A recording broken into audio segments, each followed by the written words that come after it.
I'd like to call this meeting to order.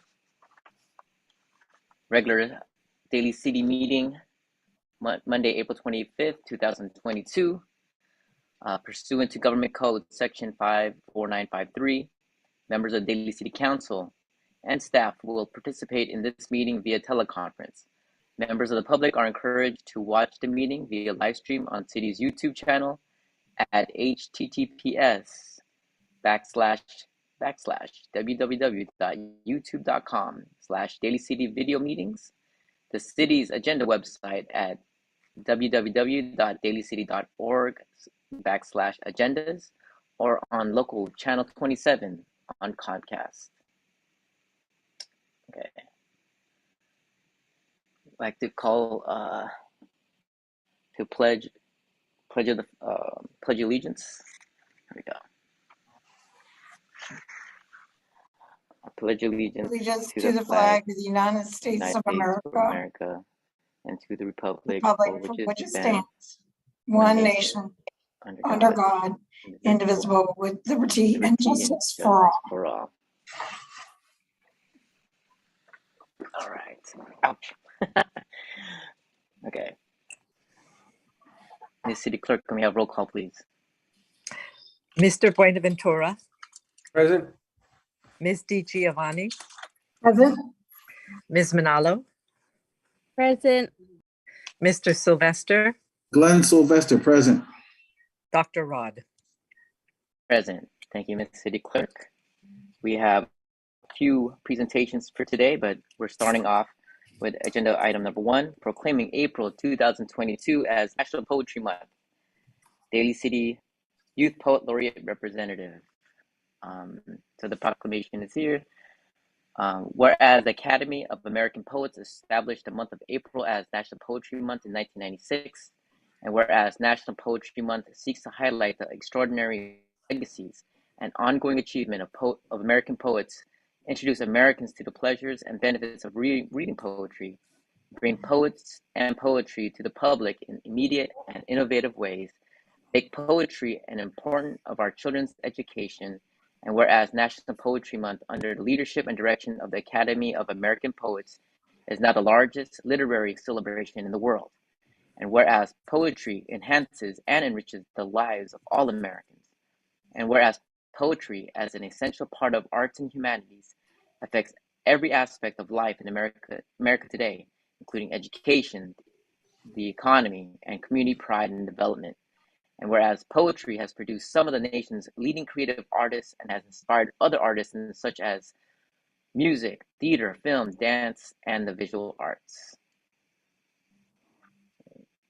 Now, therefore, I, Roderick Doss Magboal, Mayor, and members of the Daly City Council, hereby proclaim April 2022 as National Poetry Month in the city of Daly City, and encourage the Daly City community to observe this month, to celebrate the cultural riches our community has to offer, and to recognize the important role poetry has in reaching and sustaining this great nation with appropriate ceremonies, activities, and programs. So I know we have folks from DCPLA that would like to say some words. Hi, thank you so much for having us. We're really proud to have our Daly City Youth Poet Laureate first runner-up, Jacente Marcelino. She's going to accept this proclamation and share one of her poems with you. Hi, thank you, Ms. Magbilang, and thank you for this honor to speak here in this meeting. I've written a poem entitled The Park. The park. Swings on playground bring joy to me. That calm, comforting silence, it gives me glee. Swing up, swing down, the sound, the creak, the wind brushing my skin, my hair all over my face, my grip on that old rusty handle. And still, I swing. Hiking on the mountain park, the quiet, roaring wind, the clear blue sky. It's just what I need. A smile on my face, the gentle melody of the breeze, the swaying and dancing of the trees. Along with them are the bees. Swing up, swing down, the light, then the shade. A party with Mother Nature all happened as I swayed. Swing up, swing down. It felt like having wings. Thank you. Thank you, Jessamine. Thank you so much. I still remember you from doing the poem for the 100th anniversary of the Jefferson High School District.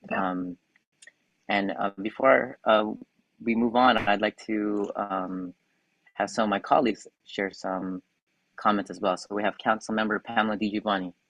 Yeah, sorry, I thank you, Mayor. I got so excited, I put my hand up first to our poet laureate. I can actually feel the movement in your tone and in your words of the swing moving. And to me, that when you have that beauty of the expressing of the words in order to touch someone, I want to let you know it's felt and it sways. So for that, I mean, so proud of you. You to know that you're doing such beautiful things, and not just in the COVID. And Victoria, where are you on our thing, this development? And we're so proud of you, and just keep going. And you know that you are loved and supported, looking for great things to come. And hopefully I'll see you Thursday here in our City Hall. And it's gonna be really exciting to be in person. So from the bottom of my heart, I felt this way. So thank you, very humbled and grateful that you're here and grace us with your words. Thank you, Mayor. Thank you, Councilmember. Victoria, I saw your hand up next, so if you'd like to jump on here. Thank you. I'm sorry to interrupt while the council members are wanted to say something, but I forgot to mention when I spoke earlier, I would like to officially invite everyone here and anybody else who's interested, the more the merrier. We are, Pam mentioned, we're having the commencement event for the next Daly City Youth Poet Laureate, the 2022-23 Daly City Youth Poet Laureate, this Thursday, April 28th at City Hall. So Jacent was the first runner-up in the 2021-22 Poet Laureate program, and she is also competing for the title of the Poet Laureate for this next one, along with 6 other finalists. So we would love to see you all. We're so appreciative of Daly City for, partnering with us, and the Daly City Public Library for partnering with us on this program. Thanks. Thank you, Victoria. Councilmember Justin Manalo. Thank you, Mr. Mayor, and thank you, Victoria. It's always amazing to see the youth voice presented here. Jacent, that was just phenomenal. Continue your artistry and using your writing to inspire others. Just as you said your poem, you can definitely it takes me reminiscent back to when I'm on that swing, whether I was a young child or trying to catch one really quickly when my child is on a slide. But that is a feeling of freedom when you're on that swing, and just being able to highlight also how important it is to have our parks and places where we have this respite and refuge. So well done, and thank you so much for your voice and sharing it with all of us this evening. Thank you, Councilmember Manalo. Councilmember Glenn Sylvester. Oh, thank you, Mayor. Ms. Marcelino, thank you so much for your poem. Being one of the older ones here, I can definitely relate how universal the swing is, not only here, but throughout the world. And it applies to all ages as well, whether you're a child, whether you're a parent swinging your child, or whether you're a grandparent swinging your grandchildren, and so forth down the line. Also, I would like to make mention that it's very important. The swing is very important because coming from New York on the East Coast, whether it's spring, summer, fall, or winter, that swing is something that can be done at all seasons and in all seasons. So thank you so much. I definitely have vivid and memories of being on the swing. And, for us seniors, I think it kind of gives us the impetus to go back out and relive those moments from long time ago. It will always be there. So thank you so much. It really meant a lot to me hearing you and hearing your poem. Thank you so much.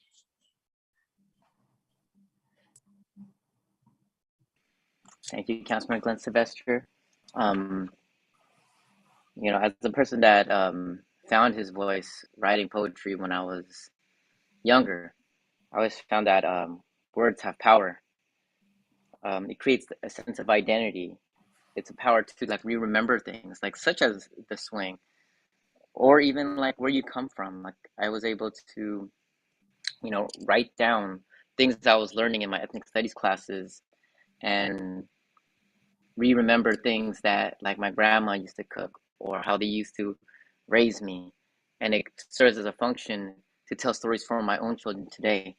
And so when we talk about poetry, it's not just the pure aesthetic of poetry, but it's also what it does for people's identities, to find a sense of voice, to find a sense of purpose, to create your own identity. And I don't think I'd be where I'm at today if I didn't get up on stage and did spoken word poetry back when I was like in my teens and early 20s, and still do now, but not as much as I used to. So thank you to DCPLA, Victoria, Jessent.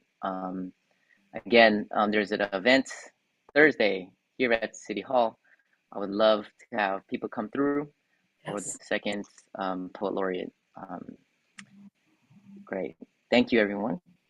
Okay. Moving along. Proclaiming May 1, 2022 as Global Love Day.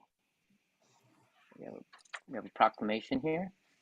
So, Global Love Day, May 1st, 2022, whereas the Love Foundation Incorporation, a nonprofit organization, has announced Global Love Day to facilitate in establishing love and peace on our planet, and whereas Global Love Day will establish a worldwide focus towards unconditionally loving each other as we love ourselves, and whereas we, as one humanity on this planet, and whereas all life is interconnected and interdependent, and whereas all share in the universal bond of love, and whereas love begins with self-acceptance and forgiveness, and whereas with respect and compassion we embrace diversity, and whereas together we make a difference through love. And whereas the Love Foundation Incorporated invites mankind and womankind to declare May 1st, 2022 as Global Love Day, a day of forgiveness and unconditional love. Global Love Day will act as a model for all of us to follow each and every day. Now, therefore, I, Roderick Doss Magboal, Mayor and members of the City Council of Daly City, do hereby proclaim May 1, 2022 as Global Love Day in Daly City, and we invite all citizens to observe this day, which honors the public cause for global love, world peace, and universal joy. And we have John Goltz, Vice President of the Love Foundation.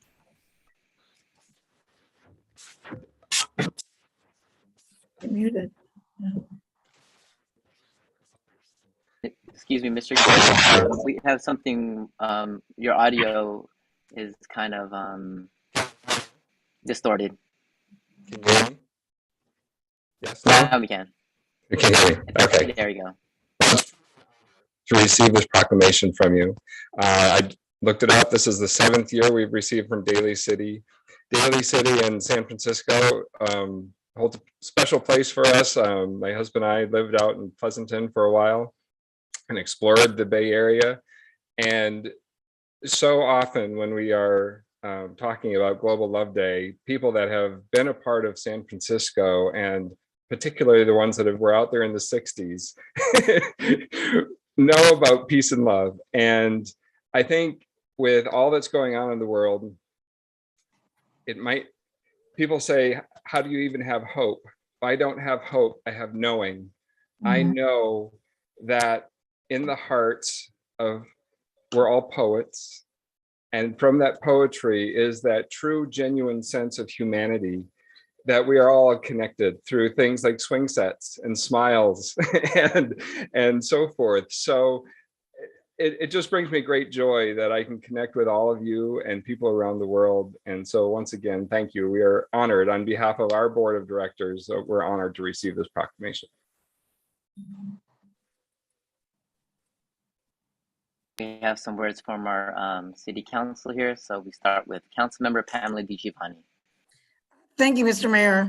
Thank you for being here, familiar with your organization. And yes, you guys really made history in our Bay Area. And it's a little niche over here between San Francisco and Daly City. Really, there's a line, but not really there's a line. So you're right, back in the day where everybody, it's great to see that, especially like, now, like you said, more than ever.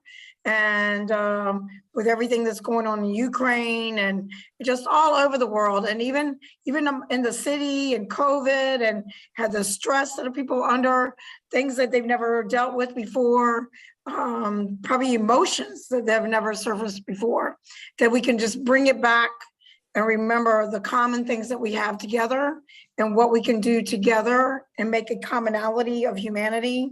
And I know it's in Jewish tradition and others, they do have that day of forgiveness. And it doesn't just have to be that one day, it can be many days. And to remember and take a deep breath, and love is the answer. I had my friend, her husband is Ness Campo. She's a widow of him. He was in the Filipino media, and that was his coin phase. Love is the answer. And I believe that this coincides with that. So thank you so much. Thank your husband, thank everybody, and we need more of that. Thank you. So thank you, Mr. Mayor. Thank you so much, Councilmember Pamela DiGiovanni. Councilmember Jessalyn Manalo. Thank you, Mr. Mayor, and thank you, Mr. Goltz, for being here and accepting this proclamation, for ensuring, that love is a common thread among us as humans. Happy to say that when I was mayor, we were also proclaimed it as Global Love Day. And it is something that us as humans, we have to be reminded of, especially with the atrocities that we see with war and with actually, the hate, right? To combat what is happening out there, we need to lead with love and show actions of love and care, and ensure that, when we are interfaced with one another, that there is being more inviting and welcoming and accepting of one another. And thank you so much for continuing to remind us something that is so simple in our human nature, to be able to lead with that, lead with love, and with love comes compassion. So thank you so much, Mr. Goltz, and I'm sure that this council will continue to do so. And thank you, Mr. Mayor, for bringing this forth on the agenda. Thank you. Thank you, Councilmember Jessalyn Manalo. I really appreciate it, just following in the footsteps. Councilmember Glenn Sylvester. Thank you, Mayor. Mr. Goltz, usually we look for some commonality, but love is universal. And while you were speaking and coming up with some of the commonality, I had my head down because in another window, I was reading the rest of the agenda. But you said two magic words that immediately perked me up.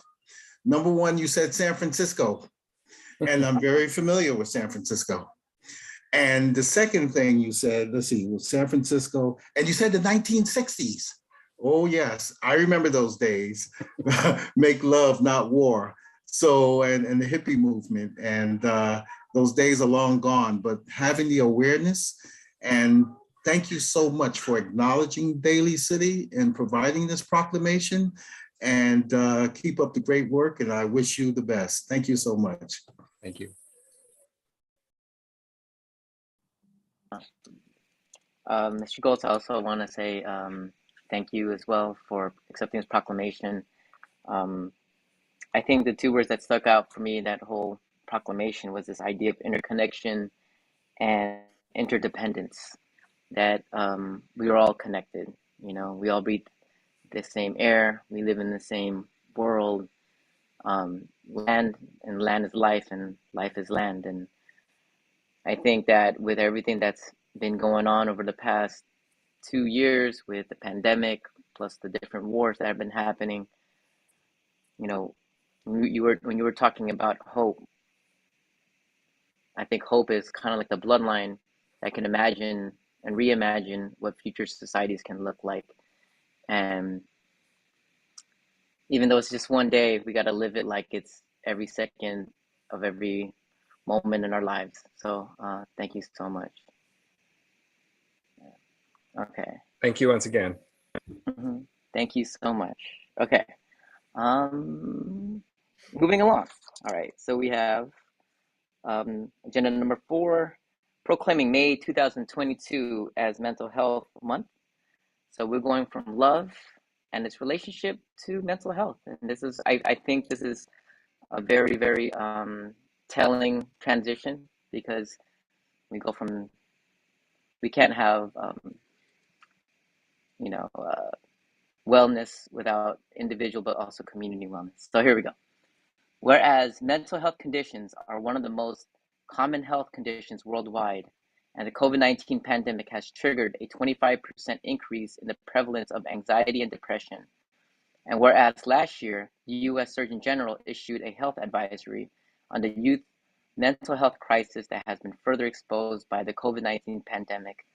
And whereas 1 of every 24 Californians with a serious mental health condition have difficulty functioning in everyday life, and if left untreated, have life expectancies 25 years shorter than the general population. And whereas every day millions of people face stigma related to mental health and substance use, conditions may feel isolated and alone, going years before receiving any help. And whereas mental health and substance use conditions are treatable with health conditions, and people who have mental health and substance use conditions can recover and lead full and meaningful lives. And whereas this year's May Mental Health Awareness theme, #SMC Take Action for MH, or mental health, encourages everyone to take actionable steps towards addressing mental health and substance use conditions with the overarching goal to support mental wellness. And whereas Daly City has joined San Mateo County Mayor's Mental Health Initiative, where mayors across 20 cities in San Mateo County have come together with the mission of promoting awareness of access to mental health resources in the communities. And whereas Daly City is also advising the mental health of community by participating in a community wellness response team pilot program with the goal of de-escalating mental health crisis calls to 911 in the community by clinically trained mental health staff. And whereas Daly City wishes to increase the public knowledge of signs and symptoms of mental health and substance use conditions, professional and self-help resources, and self-care practices. Now, therefore, I, Roderick Dos-McBoal, Mayor, and members of the City Council of Daly City, do hereby proclaim May 2022 as Mental Health Month in Daly City to enhance public awareness of mental health, to help end the stigma, and direct members of the community to resources and support for mental health and substance use conditions. All right. And we have Stephanie Garma Balon and Christy Morales Kumasawa, who are the co-chairs for the Filipino Mental Health Initiative of San Mateo County, to accept this proclamation. So I think I see Christy online. So go ahead, Christy. Thank you, Mayor Dos-McBoal and members of the City Council. I like to call Stephanie Balon my work wife. She's actually not able to be on at the moment, so I'm going to accept the proclamation on both of our behalves. I just want to say this is such an important month, especially given the pandemic that folks, have been experiencing, which has, as the proclamation said, has really increased the needs. And as a person with lived experience myself, who is now a mental health therapist, I just want to highlight that when we talk about mental health is basically the state of emotional and psychological well-being. So mental health applies to all of us, to everyone, right? Because we all have brains and we use them. And so when people hear the phrase mental health, I think sometimes people think they automatically go to diagnosable conditions, which is very much a part of mental health awareness. But it's just important to point out that we all experience mental health challenges at one point or another in our lives. And so the work that we do at FMHI aims to not only reduce stigma, we also aim to increase access to culturally responsive mental health services, as well as engaging community in our mission. And we wouldn't be able to do this without our community members. So I want to be able to uplift them and recognize them for their dedication to this cause and to this work. And we wouldn't have been able to launch the project that we are currently working on, which is Kapo Cultural Center and Cafe, which is a wellness focused social enterprise that's going to open in Daly City that will aim to not only provide mental health education, but also provide our youth with workforce preparedness skills, leadership skills, ethnic studies, and to talk about culturally responsive and culturally attuned wellness practices as well as services. And so I appreciate also the mention of actionable steps. In terms of actionable steps, there's something that we all can do. Obviously, dealing with things on a systemic level is very important, but we all can play a part. You can take a free mental health first aid training through San Mateo County Behavioral Health and Recovery Services. I myself am an instructor, and so that's one way. And some simple ways that we can check on our friends or loved ones, right? Just asking them if they're okay. Taking a break when you yourself are feeling stressed, or even talking to, launching a conversation with your primary care doctor. Because oftentimes, I think what gets missed is the mind-body connection, right? If you're feeling stress, it's going to show up physically in the body. And so any way that someone can seek support, gain more information, and learn more about your overall wellness is going to really be key and really be helpful. So if there is a takeaway, I would just like to stress that, you don't have to do things alone. You don't have to go through challenges alone. People like FMHI are here. We're one of 9 health equity initiatives as part of the Office of Diversity and Equity. That is part of Behavioral Health and Recovery Services of San Mateo County. And we're always open for the public to join our meetings and to really be a part of our mission and to help with our projects from the planning to the execution. So if folks are ever interested, just search up Behavioral Health and Recovery Services, Health Equity Initiatives. Our website is fmhi-smc.org.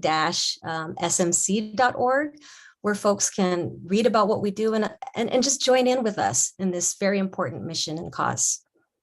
So thank you again for really highlighting the importance of this month. Thank you so much, Christy. We have some words of love from our City Council. So Councilmember Pamela DiGiovanni. Oh, sorry, Pam, you're muted right now. Thank you, Mr. Mayor. That's a good catch, Christy. Christy, if you don't mind, I don't want to put you on the spot. What percentage or what increase have you seen probably since maybe, when it started waning a little bit after the COVID? Because I know then did you see that people were more comfortable coming in to you and accessing services? I think people are more open to seeking information, getting help. We've definitely seen an uptick. In addition to FMHI, I work as a mental health clinician at the Daly City Youth Health Center. So I'm embedded in the school system and see the increased need. And so often, sometimes the kids who really need it the most, we're still facing like stigma because for different reasons, some folks may not, want their kids to have a counselor talk to them. And really, it's just all about like, there's nothing, we don't try to tell parents what to do or how they should be like raising their kids. We're just here to offer support and an ear and just a way for them to be able to let out some of the stress that has really mounted as a result of the pandemic, and just having to like transition back to, quote unquote, normal life. And for a lot of people, it doesn't feel normal yet. Right. So I want to first of all say that you guys have done amazing things. And I know Mary over there, Stephanie, you guys are an amazing group that do so much. And also that you're right. And when it comes to the cultural barriers, you have to get past the parents, and that's a cultural from all cultures. Like, you're right. So that's where you guys come in to try to like let them know that it's okay to access, because 72% of our community is immigrants, as you know, and it's great that you guys are there to do that, to try to give them that comfort so they can see the same faces, so that they can have continuity in their care.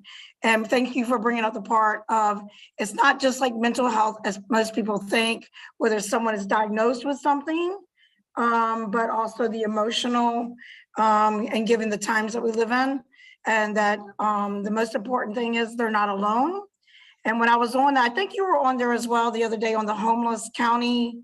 I think they were talking about mental health, and they said something that resonated with me and all the great things that you and everyone does over there. And they said, when you see someone, whether they be homeless or not, or they're suffering from mental illness, it says, instead of like thinking about like, or judging another person, ask them, how did you get here? And how can I help you? The simple things of let them know there's a human being that we can all, if we just don't ignore someone in a grocery store or a youth or whatever, and having the resources that we can have that number and we can refer them to that number. So I appreciate that and all the work. I know there's been grants recently, and hopefully that continues as well. And you know that you have our support, and Daly City Youth. It's amazing. I know that it's something that is needed and need to be expanded. So whenever you need that, I know that we're here. So thank you, and Stephanie and Mary Bear and everyone over there. Thank you very much. It's very, very hard feeling that you guys are really taking care of the community. Thank you. Thank you, Mr. Mayor. Thank you, Councilmember Pamela Giovanni. Councilmember Justin Manella. Thank you, Mr. Mayor. First and foremost, thank you, Christy and Stephanie, for your tremendous work in this field. I know that it's not easy to do this work, but you have taken it on to be able to be there for the community in a culturally competent way, and to do outreach methods that reach the people where they are, whether they're young people.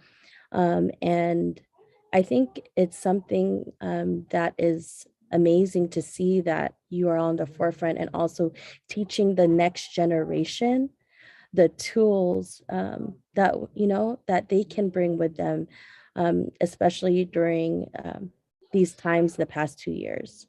I know that you all are envisioning something so special for the community, where there is not a taboo towards mental health, and that when we talk about mental health, it is not just during this month, but that it becomes a normal conversation, so that it is not stigmatized the way it has been over the course of time, and really destigmatizing that, and being able to have just the ability to, like you said, check in on one another and be able to have that support system.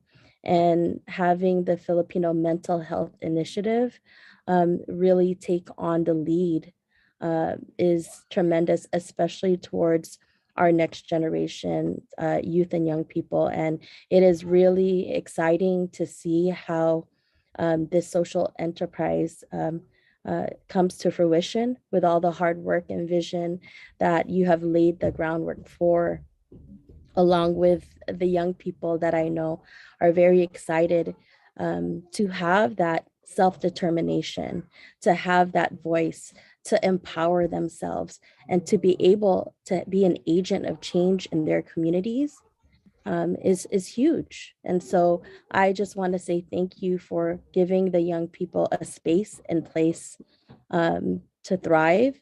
And what you are all creating is a seed for generations to come, because I know when I was able to avail of, you know, someone to talk to, and back then it was, and I was talking to Mayor Daly Smugwal about this, it was Tita Bullet X Maresigan, right? She would do outreach to Jefferson High School and literally try to get young people to just talk about, you know, issues that were taboo, and having that space in place, connecting with high schoolers, and having safe spaces that when there's anything that young people want to talk about, there's that safe haven.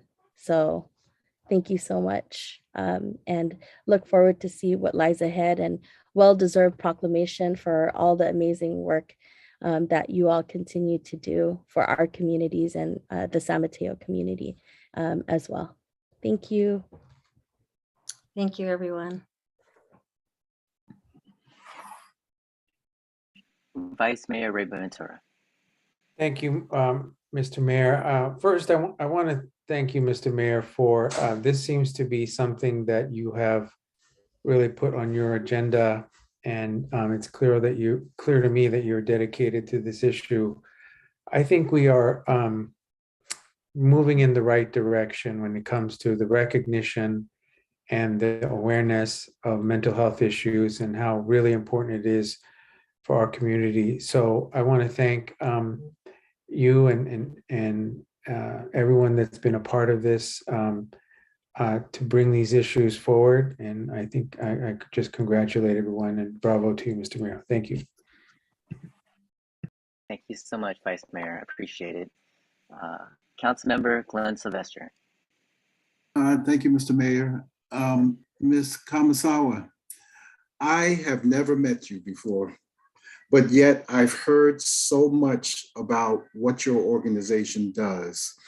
And Daly City has implemented having a mental professional go out on calls to help de-escalate some issues that may have some mental crisis variants in it to some degree. And I was a little resistive at first, but resistive in the area of that I was more concerned of the safety of the mental health professional. I was more concerned about the safety. And coming from, and I'm going to be frank with you, coming from the law enforcement perspective, I'm a firm believer that over the past couple of years, there should be an open dialogue, and we need to maintain openness and the open conversation between law enforcement and mental health. I believe that working together, all together, we have to think of the primary goal here, and that is mental health definitely plays an issue, which can lead to drug usage, homelessness. And what I'm impressed about you and listening to you, I'm very familiar with some of the laws regarding mental health, but in listening to you and what you said, you've kind of brought it down from a 30,000 foot level to a way that we can all understand the need for mental health awareness. And I have to give you kudos for that. And to be quite honest, in hearing you talk, And being, as a law enforcement professional from before, where you always tend to be macho all the time and say, there's nothing wrong with me. But your voice and the way you project yourself, I would have no issue in sitting down and speaking and talking with you. So I just want to say, I know you didn't put everything out there because your expertise, I can tell there's much more than what you've told us today, but you were just trying to give us a little bit of everything. So I commend you both. Keep up doing the work you do. And I'm glad we have a resource, and especially for our youth, because that's unheard of. In the past, we've never had a resource like this. And who's our future? Our youth. So thank you for being there.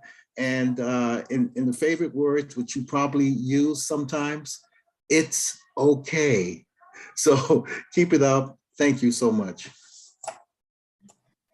Thank you for your kind words, Councilmember Glenn Sylvester. I think I just see Christy's work wife just got on. Stephanie Garma-Balone, if you'd like to share some words. Oh, yes, I'm sorry. Apologies for dropping in late. I fully trust that my work wife communicated to y'all the importance of this month, and not even just this month, but beyond that. And, trying to break the stigma, especially cultural stigma, not even like amongst, I'm sure she shared some stats about, like 1 in 5 are experiencing some kind of mental health issue. And then when we think about BIPOC communities, that number increases. And so, the importance of us recognizing the inequities, the health disparities in our community. And that's what we represent through the Filipino Mental Health Initiative in collaboration with the Office of Diversity and Equity in San Mateo County. We have health equity initiatives that represent all the marginalized, historically marginalized populations. And just to really name that, how important this work is in the context of what's happened along our history, to not have equal access and have culturally and linguistically appropriate and attuned resources. So we can't thank you enough for really just bringing awareness and recognizing that it's not just this month. I mean, it's beyond, ongoing, especially with the pandemic and our socio-political climate, all the things that are happening beyond. And we really appreciate, on behalf of not just our Filipino mental health initiative, our community, but like our sibling BIPOC communities and beyond, we really appreciate y'all making space for this important part of who we are and how we show up. Thank you so much, Stephanie, for your words. I'm glad that you were able to hop on. I'm also appreciative that we were all present and able to be in attendance. I was able to be part of this, the first ever Filipinx Student Wellbeing Conference over this weekend at San Francisco State University, where various artists, healers, mental health clinicians, educators, all came to SF State. And we also learned from youth about what does mental health look like, so that adult allies can provide a more relevant and responsive, process to understanding mental health issues amongst youth, and also amongst my generation and elders. Because and just to reinforce everything you all do, is that mental health is nothing that's just right in front of you and current. That's only just the tip of the iceberg. But mental health issues stem from generations of trauma. And I encourage other people in the public to read about that, like generational trauma, and how trauma can get passed down from one generation to the next generation to the next generation, if not resolved. And that's pretty key, because a lot of times we come with this very perspective of you tie yourself by the bootstraps. You have, but people don't know that you also inherit trauma, and that if that trauma is not resolved, it'll be within you, and being able to break those cycles and also, breaking off, changing the paradigm of idea of self-care, right? Self-care is not just individualistic. It's not just a shopping day, but self-care has to be combined with like community care. We can't just have one person that's well and the whole community is sick. We have to heal the whole garden. So, and I'm proud to announce that we've been working with the county, and I want to thank the staff, Stephen, Shauna, Leilani, about we're bringing mental health first aid classes to Daly City. We're also bringing in where you can be certified. We're kind of looking at it as the virtual and in-person model. So if you want to get first aid certified, we're going to have these options to do that. Also, the other workshops, as the Be Sensitive, Be Brave workshop. So for the folks at home, please search our social media, our Daly City website for the upcoming events. So thank you to everybody that were involved in this proclamation, FMHI of San Mateo County, Daly City staff, and folks at the county. This is something that we need to put in the forefront because it's been, the pandemic has definitely intensified mental health issues in our families and our community. So thank you so much from the bottom of my heart. Thank you. All right, moving to the next thing, approval of minutes for regular meeting of April 11, 2022. Is there any edits, modifications, additions? Glenn Sylvester, I motion to approve the minutes. Okay, we have a first, we have a second. Second. Okay, so first by Councilmember Glenn Sylvester, second by Councilmember Pamela Di Giovanni. All those in favor say aye. Aye. Aye. Aye. Okay, moving along to the approval of agenda. Can we get a motion to approve the agenda? Motion to approve the agenda. Oops, sorry. Okay, we have a first by Councilmember Justin Manalo. Anyone want a second? Second. Second by Councilmember Pamela Di Giovanni. All those in favor say aye. Aye. Aye. Aye. Moving on to the consent agenda. Can I get a motion to approve? Mr. Mayor, Yes, I'd like to pull items 6 and 10, 6 and 10. please. Thank you.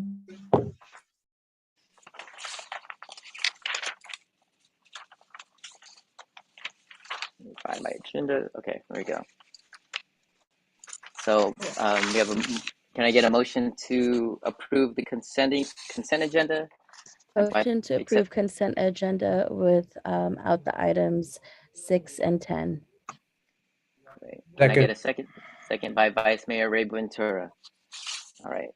So item number 6, authorizing city manager to execute a professional services agreement for the Vision Zero Community Outreach Project. Mr. Mayor, I think we needed a vote on that. Oh yeah, I'm sorry about that. All those in favor say aye. Aye. Aye. Aye. Okay. Item number 6, authorizing city manager to execute a professional services agreement for the Vision Zero Community Outreach Project. And Yes, hi, good have- evening. I can Mr. present Chu. this item. Yes, thank you. Thank you, Okay, Mr. Chu, Chu. you have the floor. All right, great. Good evening, Mr. Mayor and members of the City Council. This item is to authorize the city manager to execute a professional services agreement for our Vision Zero Community Outreach Project.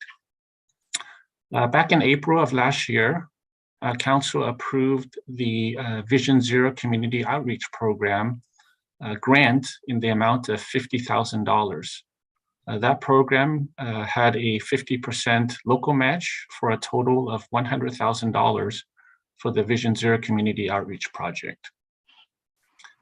The project will do outreach and education of all roadway users as we work towards a goal of 0 serious injuries and fatalities by 2035. The project will include branding material for city programs, updating the city's website, educational materials, as well as attending public events to promote Vision Zero. In November of last year, staff released a request for proposal, and Tool Design was deemed to be the most qualified consultant by the evaluation panel. In terms of fiscal impact, the professional services agreement with Tool Design provides for a not to exceed amount of $100,000, and there are sufficient funds for these services available in the fiscal year 2021-2022 CIP account for capital project funds. In conclusion, staff is recommending that the City Council authorize the City Manager to execute an agreement for professional services with Tool Design of Oakland, California for the city's Vision Zero Community Outreach Project.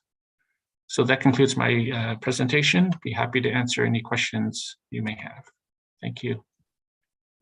Thank you, Mr. Chu. We have a hand up by Council Member Pamela DiGiovanni.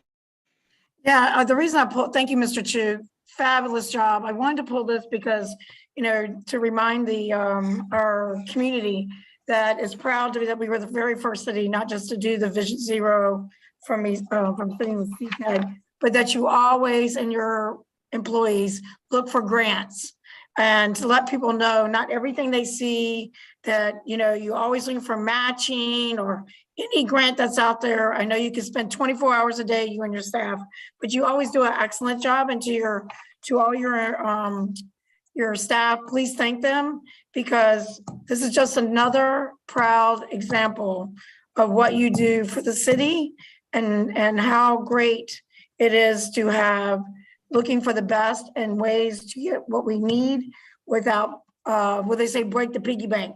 So it was already done. So thank you so much, and really, really excited that this is going to be coming, and great work.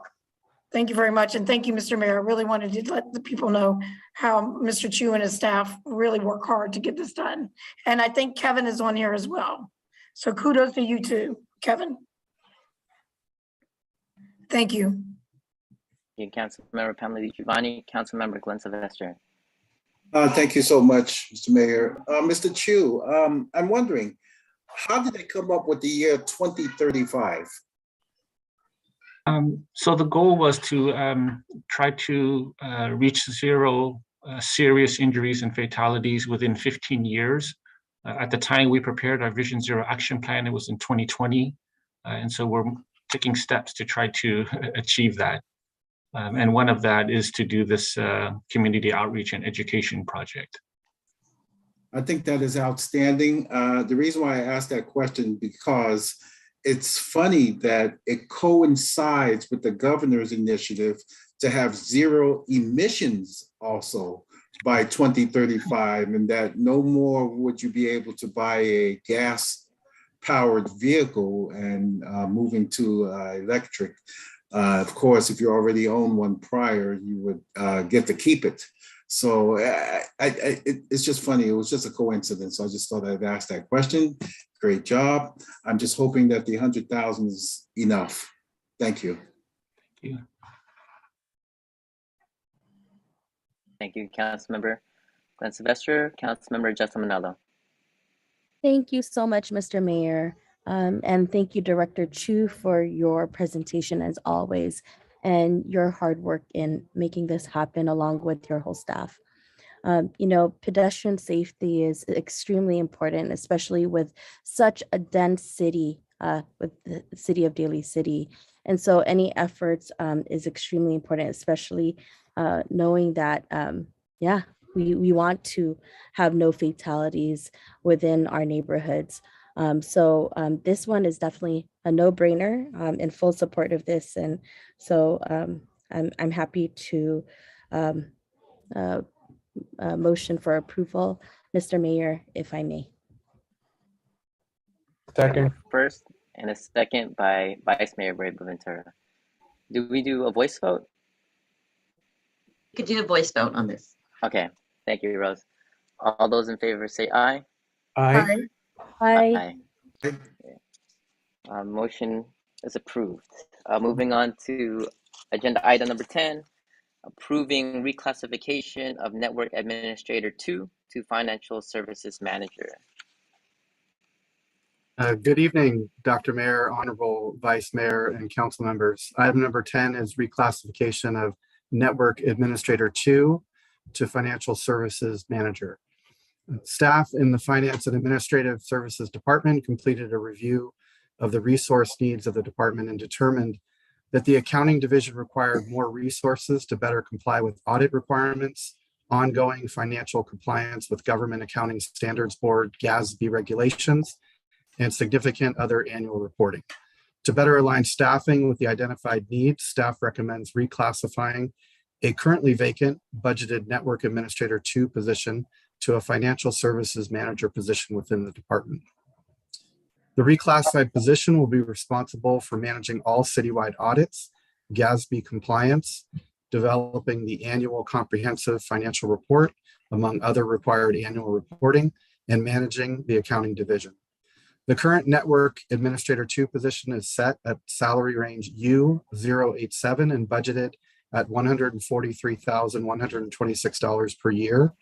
The proposed Financial Services Manager position would be set at salary range U086 and budgeted at $130,046 per year, a slight decrease. The Network Administrator 2 position is currently budgeted in the Information Services Fund, Fund 55.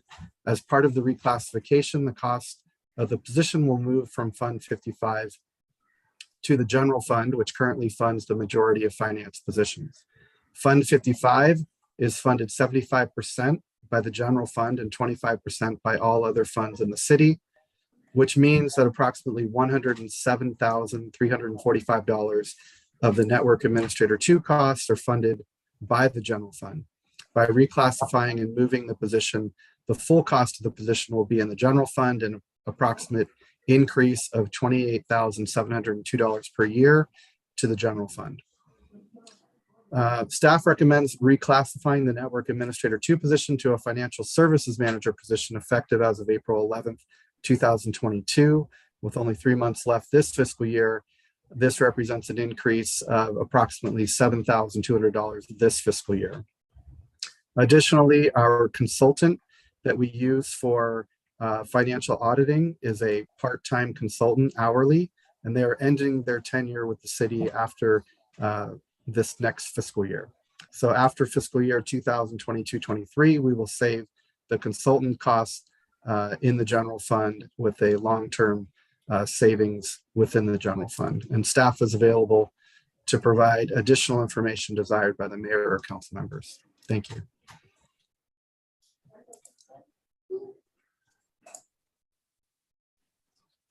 Thank you, Mr. Nevin. Councilmember Pamela DiGiovanni. Thank you, Mr. Nevin. I just have a couple of quick questions. So was this a position? So we never had this position before. Did someone retire? Historically, this position used to be an accounting supervisor position. And the last time that position was utilized was in 2015. And since then, financial service manager positions have been used. And this position, financial services manager, again, would be used to cover the accounting division as described in the staff report. So is this considered one of those frozen positions that we spoke about? It was the Network Administrator 2 position was a vacant position and budgeted. Okay, and okay, get it. And then under, you said, if we do that, if we reclassify it, we'll be replacing and saving money of the consulting cost. Would you happen to know what the consulting cost is and what we'll save? That will be included as mentioned in the fiscal 2022-23 to have one more year of the consultant so we can finish our audit for this year. And then the consultant would no longer be utilized. It's tens of thousands, but I don't have the exact dollar. Okay, so we'll save that money. In this particular position will be responsible for that, the audit part. Exactly. Okay, so in the long run, we're actually, when it says we're to take the 28,000 out of the general fund, but in essence, in the long run, we'll be saving money. Correct. And the 28,702, as mentioned, was a full year fiscal year, but being 3 months left in the fiscal year, it's a small increase this year of about $7,000. After 22-23, the consultant cost, as mentioned, will be zero. Well, yeah, okay, so we're ending that, and then we're just adding that, but then the offset will be a substantial savings. Yes. I like that word. I like that word, and I really appreciate that you sat down to figure this out, and appreciate the work that you did to make sure that we're saving money and that we're not just dipping into the general funds. And I like how you substantiated everything of why we're doing it, and that we can afford it because in the long run, we will be saving money. Correct. And in fiscal year 22-23, one final reason that we're going to utilize the consultant one more time is to have one good full year of crossover for the audit responsibility. Right. So that way the person, whomever comes in, Right. then they'll be able to have the knowledge and background, which I'm sure that you're part of the hiring process. Correct. Okay. Thank you very much. And looks like we're moving in, like, at least into saving money. So that's good, not dipping into our general funds. So thank you for the clarification, so that the public knows as well, because sometimes, if they read this, then it's a lot better than when you speak with your knowledge. It makes it a lot clearer. So I appreciate it. Thank you, Mr. Nevin. Thank you, Mr. Mayor. Thank you, Councilmember Pamela Giovanni. Councilmember Glenn Sylvester. Thank you, Mayor. Mr. Devin, can you advise this financial services manager, the job entails, will he or she also be running the IT department? No, they will not. So the vacant position was in the IT department, but thank you for bringing that up. The reason that position is not needed is because in our network administration division within ISD, that second network administrator position has never really been utilized. We have a senior network administrator and one network administrator that has been, we are currently in the process of hiring a network administrator now, but we have never had 3 individuals in that division. That was the reason for utilizing that position to fill this position. And the reason we don't need 3 network administrators is because last year and this year, we've added enhancements to ISD, including our agreement with Sophos for network cybersecurity. Typically, you would need half of an FTE or 1 FTE dedicated to cybersecurity, but because we have that as a consulting relationship with Sophos, we are not filling a position as within the city. Secondly, we're replacing aging servers, so that better helps our environment as well with the city. And so we're investing some dollars, but not needing to invest those dollars in an FTE position. Thank you, Mr. Nevin. Actually, that was a perfect answer. I'd like to thank you and your staff, and I'm sure the city manager had something to do with this, and your creativity in helping to combine positions and reduce unneeded positions. The reason why I beg the question is because IT is very important. Daly City went through an event, and you've also given me an update since that event as to having a consulting firm to provide IT services in the area of tracking, network protection, and etc. So kudos to all of you, and there's nothing else I can say. Great job. Thank you very much.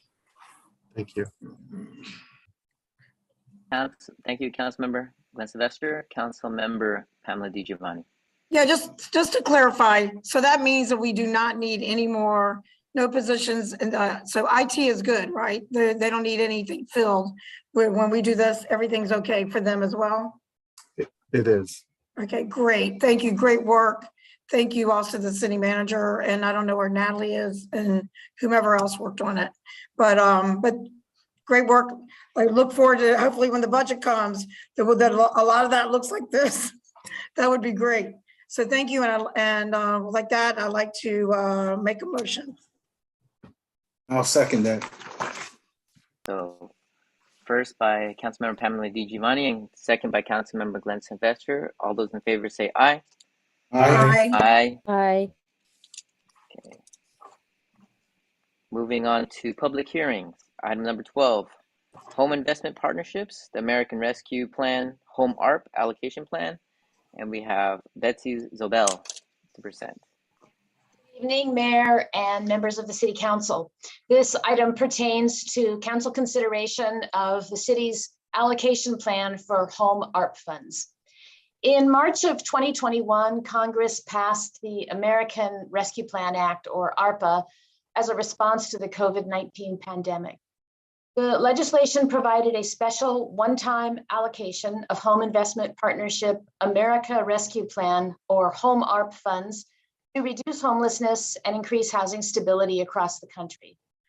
As a home participating jurisdiction, Daly City received a one-time allocation of $1,411,179 in home ARP funds from the U.S. Department of Housing and Urban Development, or HUD. The home ARP fund guidelines describe that the funds can be used for 4 basic activities: development and support of affordable housing, 2, tenant-based rental assistance, 3, provision of supportive services, and 4, acquisition and development of non-congregate shelter units. The guidelines further define the qualifying individuals or families who must be served with home ARP funds, and these include 1, homeless, 2, at risk of homelessness, 3, individuals and families fleeing or attempting to flee domestic violence, 4, part of a population where providing supportive services would prevent homelessness, and 5, veterans and their families. In order to receive its home ARP funds, the city must develop a home ARP allocation plan that is approved by HUD. And the plan is required to reflect completion of a needs assessment and gap analysis, as well as a consultation process with the qualifying populations and service providers to identify gaps in housing and housing service delivery systems. To complete the consultation process, staff met with several organizations, including Life Moves, the Center on Homelessness, Samaritan House, to name a few, and a complete list of all the consultations that were conducted is included in the draft allocation plan that is attached to your package. In these meetings, we heard descriptions of a variety of needs that exist for vulnerable populations in San Mateo County, but one common theme that came up repeatedly from everyone that we spoke with was the need for more permanent affordable housing, especially housing that targets households with extremely low incomes. As a result of the research and analysis and consultations, staff has drafted a home ARP allocation plan for Daly City, which envisions the use of $1,199,503 for the purpose of affordable housing development. The balance of the city's home ARP allocation, or $211,676, would be used for administration and planning, the costs of carrying out the home ARP program. Staff is currently in discussion with a few developers regarding specific affordable housing developments that could use the home ARP funding, and we anticipate bringing a specific development proposal and funding request to council in the next month or so. On March 10th, staff met with the CDBG Advisory Committee to review the draft home ARP allocation plan. Draft plan has been available for public review for 30 days. And notice of its availability in tonight's public hearing was published in the Examiner, on the city's website, and emailed to interested parties. To date, we have received no comments on the draft plan. And with that, I am available for any questions you might have.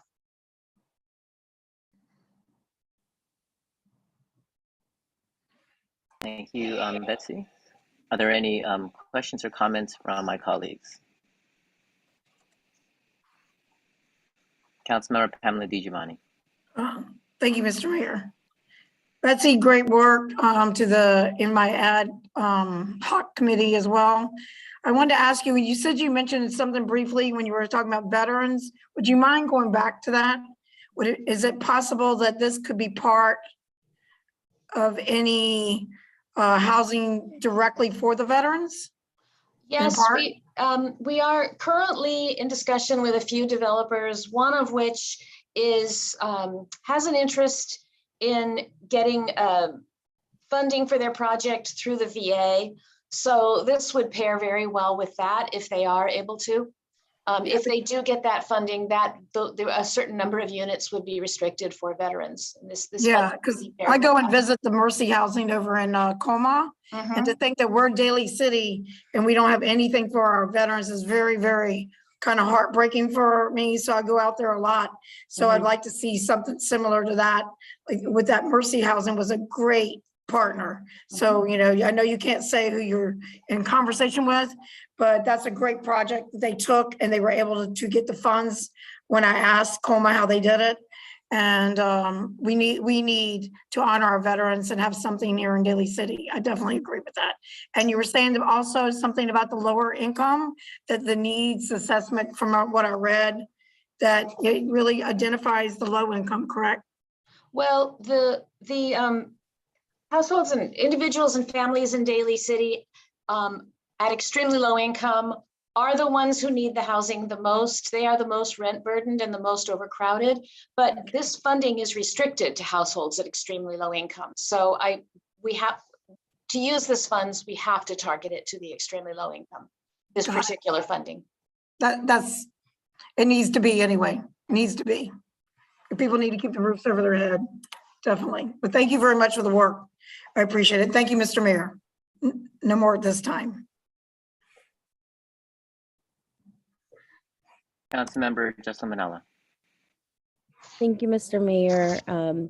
First of all, thank you for the extensive work you've provided, Betsy, on this, and Linnell and team on ensuring that there's the outreach mechanisms to garner the feedback from organizations, other municipalities, and really through the report, we've seen how you've done the direct conversations around what is the need in our communities. The fact that it's targeted to extremely low populations, and it's something that we know we need to create more housing towards, right? The extremely low income households. And so with this, I am hopeful that we'll be able to hopefully get a project somewhere down the line, whether it's a partnership, like you mentioned, with other funds, or seeing if there's maybe a private partnership, a private public partnership. But I think that having these dollars targeted at those who need it the most is so important, because those are the households that, you know, unfortunately, we don't want to go into being houseless or homeless. And so I think being able to target and have a strategy towards these funds is extremely a priority for us. And I am in full support of staff recommendation, and with Mr. Mayor and I on the ad hoc committee, I know that this is also something that is a priority for you, Mr. Mayor. And so I have no further questions. I think this is an opportunity for us to put the dollars into a strategic action plan. And so thank you very much. I'm in full support of it. And if I may, Mr. Mayor, I'd like to, I think we have to go into hearing, right? Motion to open hearing, I guess. We have a first to open. Let me just second by Vice Mayor Bantura. All those in favor say aye. Aye. Aye. Okay. Are there anybody for the public hearing? For those members of the public who wish to comment on item number 12, please use the raise hand feature to speak on this agenda item. For those joining by phone, press *9 to raise your hand. No hands raised, Mayor. Thank you, Leilani. Is there any further discussion by my colleagues? Questions or comments? Seeing none, can I have a motion to approve agenda item number 12? Motion to approve agenda item number 12. Second. First by Councilmember Justin Manalo and second by Vice Mayor Ray Ventura. Miss City Clerk, can we have a roll call vote, please?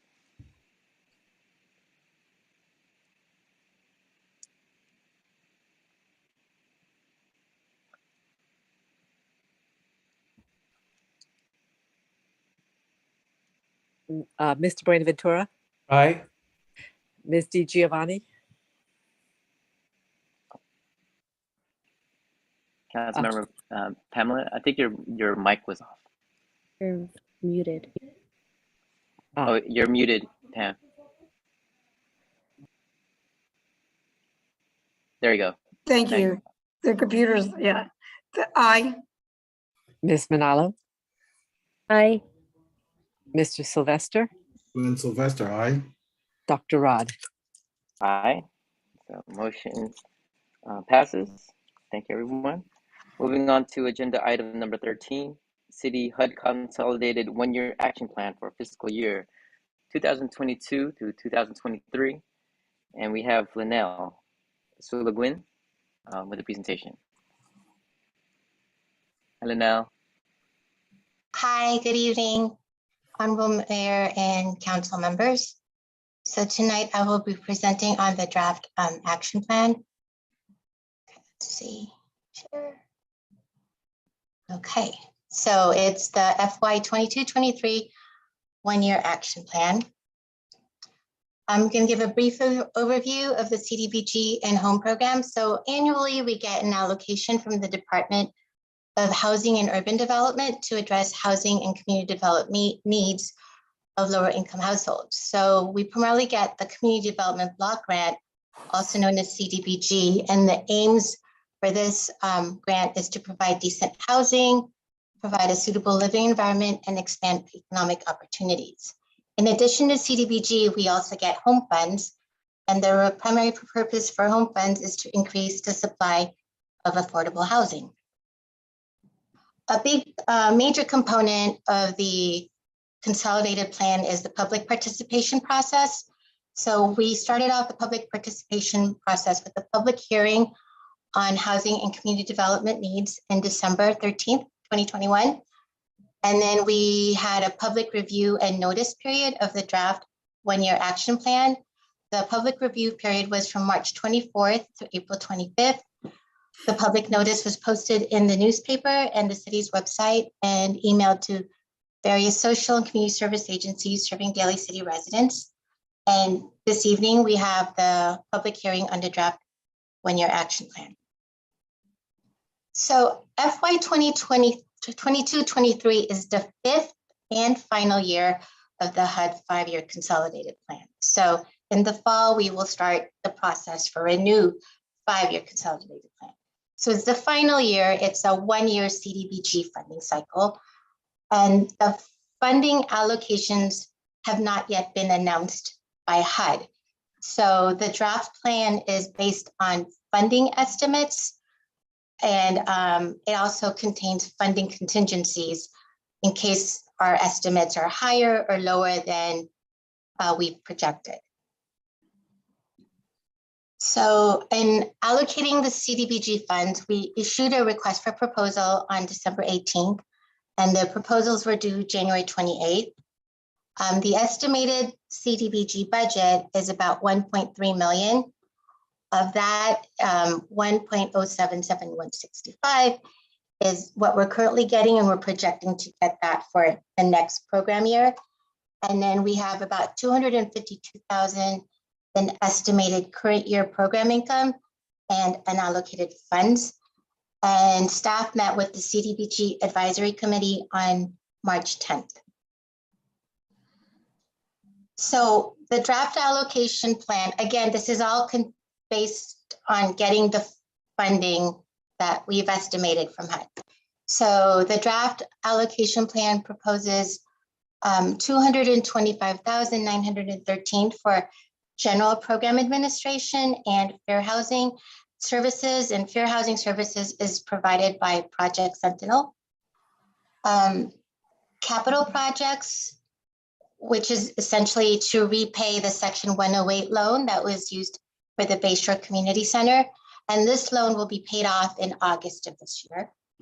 And it proposes about $539,000 for the city residential rehab program, Rebuilding Together Peninsula, and Center for Independence of Individuals with Disabilities. The plan also proposes $101,200 for public services, Life Moves, which operates Family Crossroads, a homeless shelter in Daly City, Legal Aid to help people fighting eviction, Peninsula Family Service, which operates low-cost early childcare, Project Read, and a meal delivery program. Staff currently hasn't identified a provider for the meal delivery program, and we hope to do so in the coming months. And $25,000 for economic development, for Renaissance Entrepreneurship Center to provide micro enterprise assistance and consulting to entrepreneurs. So that was the CDBG funds. And now for the home allocation, staff is estimating an allocation of about $389,000. And the home regulations cap administration at 10% of this grant amount. So we're proposing that cap for program administration of the home program. And then the balance would go towards affordable housing development. I just wanted to note that at least 15% must go towards a community housing development organization. And that 350,761 will be combined with prior year home funds of about 900,000. And once we've allocated a specific project to use the home funds, we will be bringing it to council for approval. Okay, so staff is recommending a public hearing on the draft one-year action plan and to allocate the funds for the various CDBG and home activities and approve the city's one-year action plan document and contingencies for submission to HUD when the allocations are finalized, and adopt a resolution authorizing the city manager or her designee to sign the appropriate forms and certifications as part of the city's submission to HUD. To date, the city hasn't received any comments, and staff is available to answer any questions. Thank you. Thank you, Linnell. I'd like to open this up to my colleagues for any comments or questions for staff.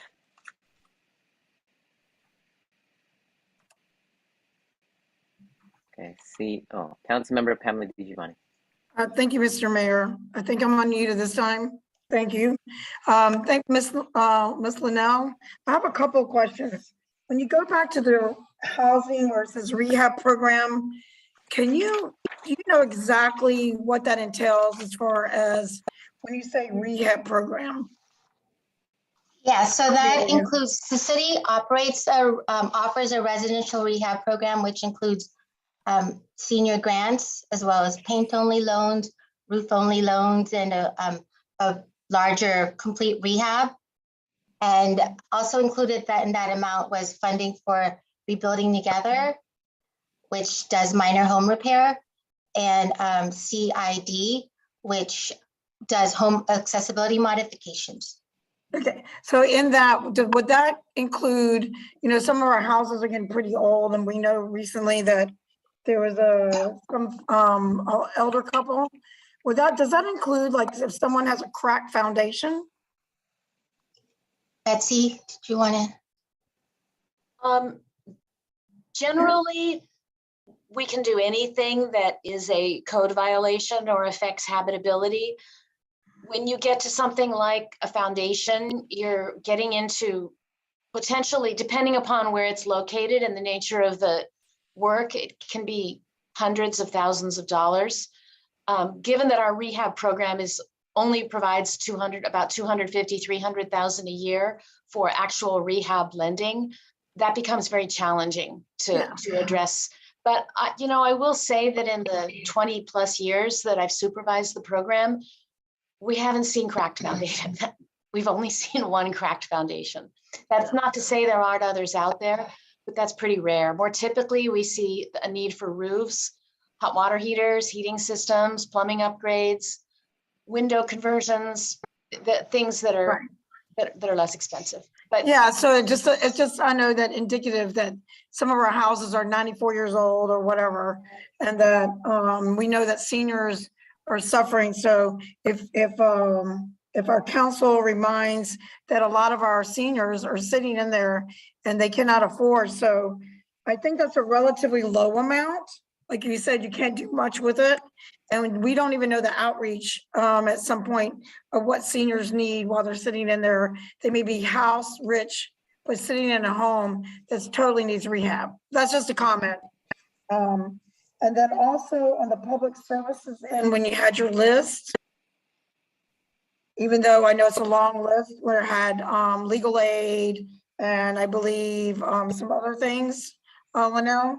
Mhm. What was the amount before? 101,000 doesn't seem like very much money for all those services. What was the amount before? Before this particular amount? Because it's 101,000 and there was quite a number of things, I believe. Do you have that? Oh, were you asking maybe about the capital projects, the repayment of the section? No, the one you had a slide and it had public services and then it had allocated for 101,000 under the CDBG. And then it had a list of certain things under that. Yeah, so life moves. Correct. For 18,000, legal aid for 13,200, Peninsula Family Service for 30,000, Project Read for 20,000, and the meal delivery program for 20,000. Okay, and then in the past, has this been the average amount of money that we've usually given them? The ones that we funded in the past, it's pretty much similar to what they gotten in the past, yes. But the need is more, right? There seems to be a higher need for the childcare and, right? Yeah, we usually the demand for the CDBG fund is greater than the amount we have available. So that's part of why we're not able to always fund them to the, but pretty much the amounts that I've just said are amounts that they've indicated on their application. Those were the amounts they've requested.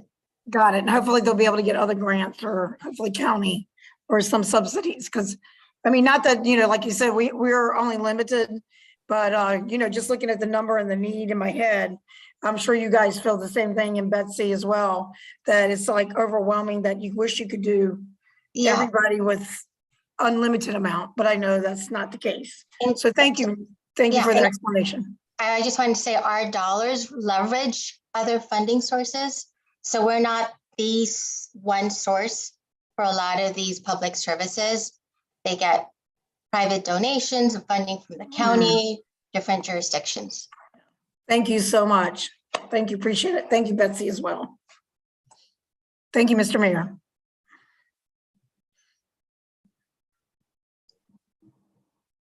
Councilmember Glenn Sylvester. No, thank you, Mayor. Linnell and Betsy, again, thank you so much for the update regarding CDBG. Councilmember DiGiovanni, I know where she was going with this, and she brings up a good point. Can you provide me some clarification on rehab loans? If a particular client applies for a rehab loan, it's my understanding that they can get up to a certain amount and they pay a lower interest rate. Is that correct? Ready to take that, Linnell?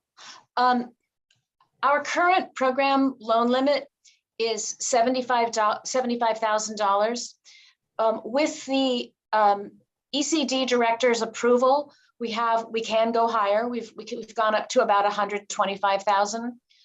The current interest rate is 1%. And we do offer for anybody who is unable to make a payment, which most typically is with seniors, we will defer the loans for the life of the loan.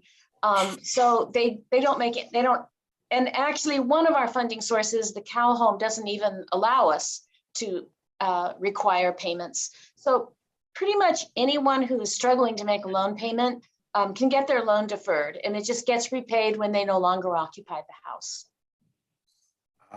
Okay. And another point I wanted to bring up, so if they do not repay, then if they own the home, I assume it would go as a second or third deed of trust, so that if the home, if it should sell, the city would get its money back. Is that correct? City is repaid when the home is transferred. Excellent. One of the requirements of the program is they have to be living in the house for as long as they owe money to the city. So when they pass away and sell the home, or sell the home and move somewhere else, we have a recorded deed of trust, and we're repaid at that time. That's another excellent point that you brought up, because this will somehow put a stop to investors. When we're talking about homeowner occupied, you basically have to be living in the home. That's great to know. And Councilmember DiGiovanni, you gave half of a statement, and I'll give you the other half. You said the term is house rich, but cash poor. You know, they have a great home, lots of equity, but they don't have any money. So I just wanted to get that out. Thank you, Betsy and Linnell. That's all I have. Thank you, Councilmember Glenn Sylvester. Councilmember Pamela DiGiovanni. Pam, I think you just muted yourself.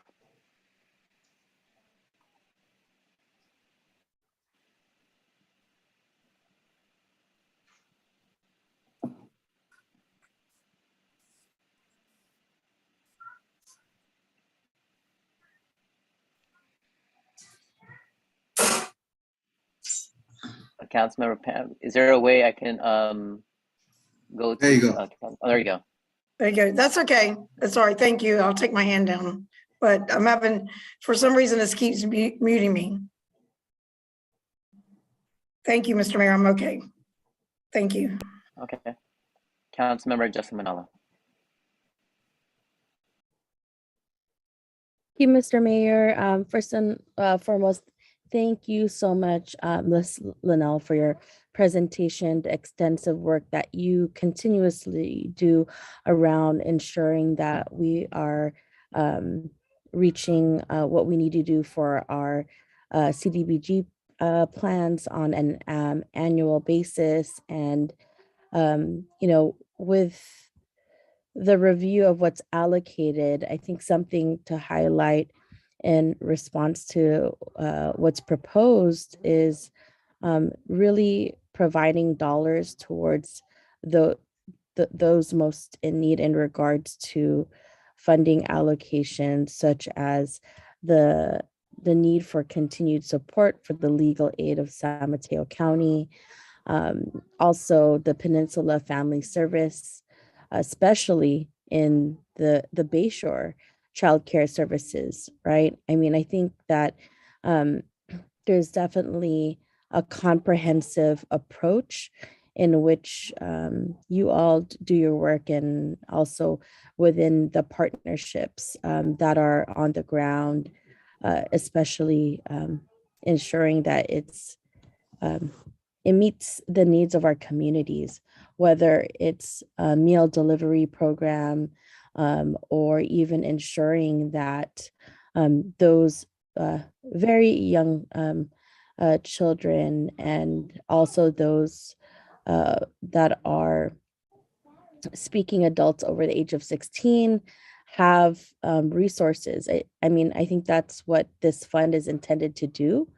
You know, reach the most vulnerable, and also move the needle towards getting towards access to equitable economic support, right? And year in and year out, Linnell, I've seen it over the course of years now, and really had the opportunity to now be on this with Mayor Das Magbawal, who I know he sees on the first hand as a nonprofit provider, how every single dollar that gets to the hands of these nonprofits, even if it's a small amount, the goal is to reach the community on the ground.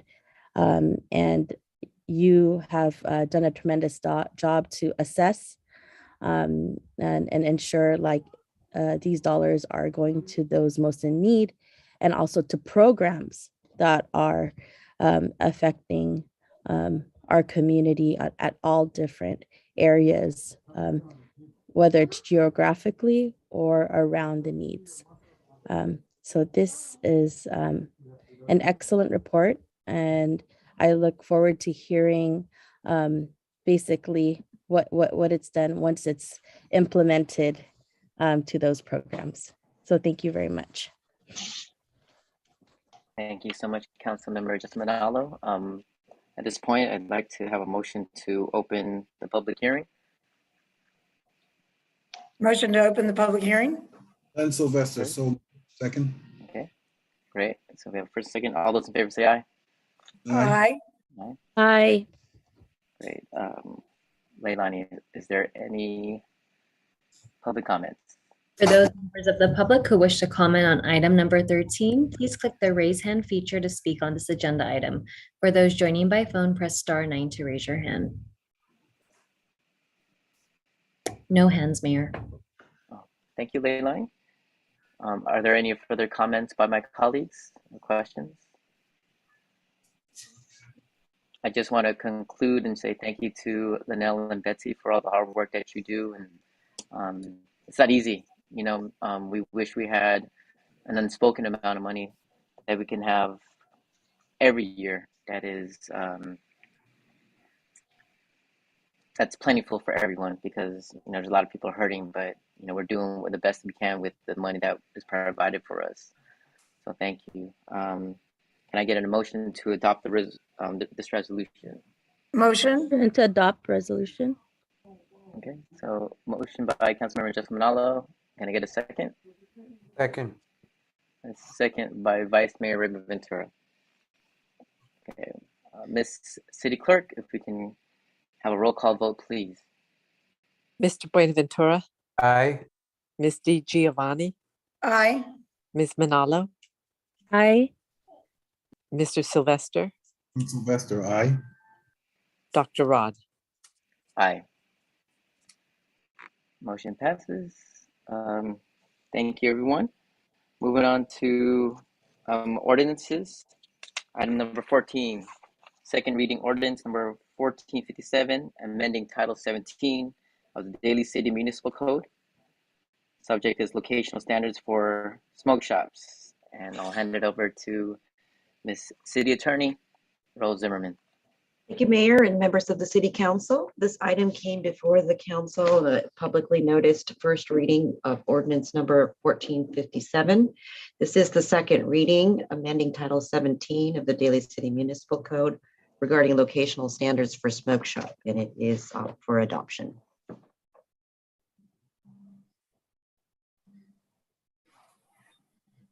Motion, is there a hearing? No, this is No. for just a second reading is for adoption. We had the public hearing at the first reading. Okay, thank you very much. Attorney Zimmerman, did you clarify that this was noticed properly? Yes, I did mention that the first reading was publicly noticed. It was noticed 10 days prior, and it was also noticed, published legally in the newspaper as well. And the second reading is also publicly noticed for this meeting. Thank you very much for that. With that, I motion to approve. Second. So first by Councilmember Justin Manalo and second by Vice Mayor Rick Ventura. Ms. City Clerk, can I get a roll call vote, please? Mr. Buenaventura, Aye. Ms. Di Giovanni, That would be a no, and based on what I said at the public hearing, the reason is because it is not as expansive enough. it needed to be included with other regulatory things that I mentioned in the public hearing. Thank you. Ms. Manalo, Aye. Mr. Sylvester, Councilmember Glenn Sylvester, you just muted yourself. Sorry, Glenn Sylvester, no. Dr. Rod. Aye. Okay, so motion passes. Okay, getting towards the end here. Public appearances and oral communications. Delani, if there's anybody out there. In accordance with the Brown Act laws governing regular meetings, the City Council is not authorized to speak to or take action on any other items in this meeting. Members of the public who wish to comment may click the raise hand feature to raise your hand to speak. For those joining by phone, press *9 to raise your hand and *6 to unmute. It is important to note that staff will announce the name of the last person whose hand was raised upon calling for public comment, and that person will be the last verbal comment. If additional speakers queue up after the last called speaker, the mayor may continue to allow public comment if time allows. Otherwise, public comment may be emailed to cityclerk@dalycity.org to be added to the record and shared with the City Council. When you hear your name called, staff will send you a request to unmute your microphone and you may begin speaking. Each person will receive a maximum of 2 minutes to speak and may only speak once. When your 2 minutes have been reached, we ask that you wrap up your comments. Speakers not in compliance will be muted. Any use of profanity will result in the speaker being muted immediately.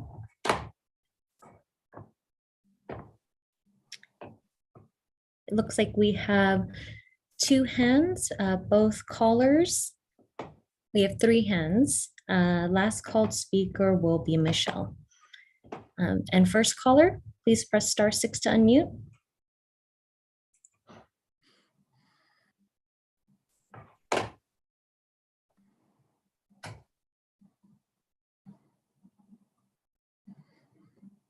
First caller, press *6 to unmute, please.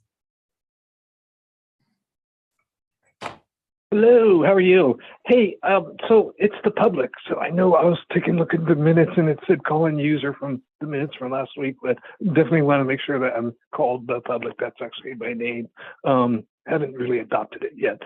But anyway, I did want to talk to you guys about a couple of things. I think just with regards to the proclamation about the mental health, and I know Mr. Sylvester mentioned law enforcement and the mentally ill, perhaps I could say, or challenged. Really, it's like water and oil. I mean, those two are not a good mix. This is why I really believe that social workers should be involved more. We should cut the police department by 10%. Obviously, a SWAT trained officers such as Perez should not be interacting with the mentally ill. I think someone like Dante, who we gave Employee of the Year last year, would be a better mix. So just food for thought on that. Also, just in terms of my experience, I was actually going to be a law enforcement officer. I wanted to join the SFPD back in the day. So many things that happened in the past, in the 70s and 80s, Jonestown, and I actually stopped a young lady from being assaulted and the whole works. But I got married at a young age. But definitely do have respect for the badge. Now, the badge is a badge of honor. It's a badge of trust. That is the most important part of the uniform. So I want to keep that in mind with regards to the tasers and batons and guns and everything else. De-escalate. More mental health facilities and social workers on the street. One thing to note too, BART is actually increasing their their mental health clinicians from 8 to 20. So there's going to be a lot less incidents with BART police on the BART train. So it's actually sad because there's some bodies that come in overdosed on the BART trains. Okay, well, thanks so much for listening. Hopefully it helps. Bye. Thank you for your comments. Next caller, please press *6 to unmute.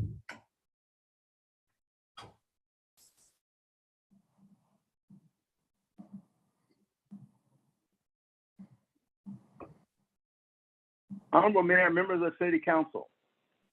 My name is Jim Lawrence, Chair, Board of Directors, Fix and San Mateo County. We are a nonpartisan nonprofit, and our mission is to enact a civilian oversight board and Inspector General's office for our San Mateo County Sheriff's Office. Moreover, we're strongly recommending to the Board of Supervisors to use their legislative authority via Assembly Bill 1185 to install this civilian oversight board and Inspector General's office for the San Mateo County Sheriff's Office. With the installation of this oversight board, we, the general public, will gain transparency into this vital county governmental office, for which we, the taxpayers, invest annually $300 million.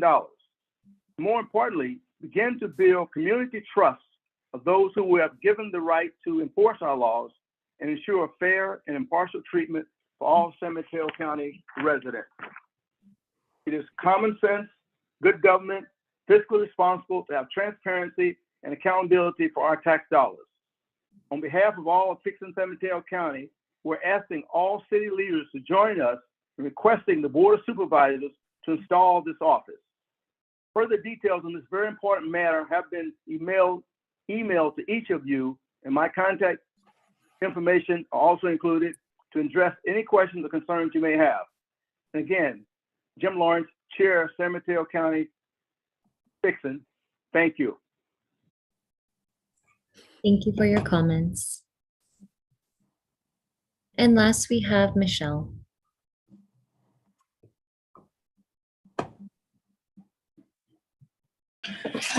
What is the major issue that you're seeing for the city that's causing the need for the funding, the public funding for housing, that's not being addressed by the private sector?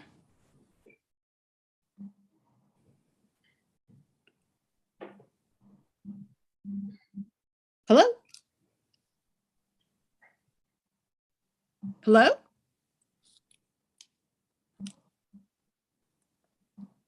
Are you able to hear me? Yes, Michelle, we can hear you, but as part of the Brown Act, we cannot respond to your question. You can make your comments, but we can't respond to your questions. Okay. Yeah, so that was my only comment. Why such need for public housing when it's more in the interest of the citizens of Daly City, where there should be a private property ownership solution?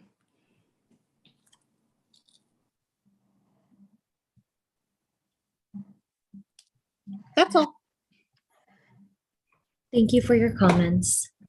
That concludes public comment. Thank you so much, Leilani. Moving on to item number 15, council committee reports. Are there any council committee reports?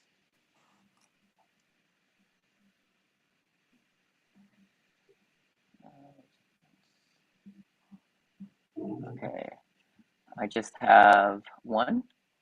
I think I just want to give a really, really, really big shout out to the Jefferson Elementary School District. Right here in Daly City, received the 2022 All Electric Leader Award for Outstanding Commercial Project from Pin 16 Energy, and also Sustainable San Mateo County for their 23rd annual awards celebration. So if people don't know what we're talking about, it's a 50,500 square foot project that is the first workforce housing campus for grades K through 8 in California. This project is expected to be completed in December, and it's adjacent to MP Brown Elementary, which will include 56 units for employees and featuring a playground, vegetable garden, barbecue, and community laundry and kitchen space, and will be powered and served by on-site solar and electric heat pumping or pump heater and other appliances. I just want to give them a really big shout out for providing a very innovative project that will house our teachers and educators and staff, and will also play a strong critical role in mentoring the next generation of leaders in our community. Councilmember Jocelyn Manal. Thank you, Mr. Mayor. I just wanted to just comment on how amazing it is to see Jefferson Elementary School District do that. I mean, in regards to having that notoriety and ensuring that what they build is going to be efficient and green. And I know that you do amazing work with the Peninsula Clean Energy. And so it just talked about that approach around having kind of a holistic, really from whether it's the city, the county, the elementary school district to create healthier environment and homes within our communities. And so my hand was actually raised for the city council. And so it was for the next one, but I wanted to segue into that since that's right something ahead. you don't see it's something you don't see so often, you know? Right. And I remember when we were together on the groundbreaking of it, and to see kind of even with their design, that the public sector is moving with ensuring that we have green buildings. And so I wanted to share as a city council report, I was able to join last Friday. I joined a community Passover Cedar. I think they mentioned is probably the largest in Northern California, in San Francisco, together in community for their annual communal Passover. And it was something I appreciate the rabbis inviting me to. And I was thankful for my family for being able to watch the children so I could be in community with them. And so also, I want to say thank you again, Mr. Mayor, for your leadership on, just executing on ensuring that we do move forward with the Ukrainian flag raising. I know that was something that we were all in unison about, and you never you made sure that that happened. And I know that it was something important to signal that we do not stand for hate, war, or the destruction that's happening in Ukraine.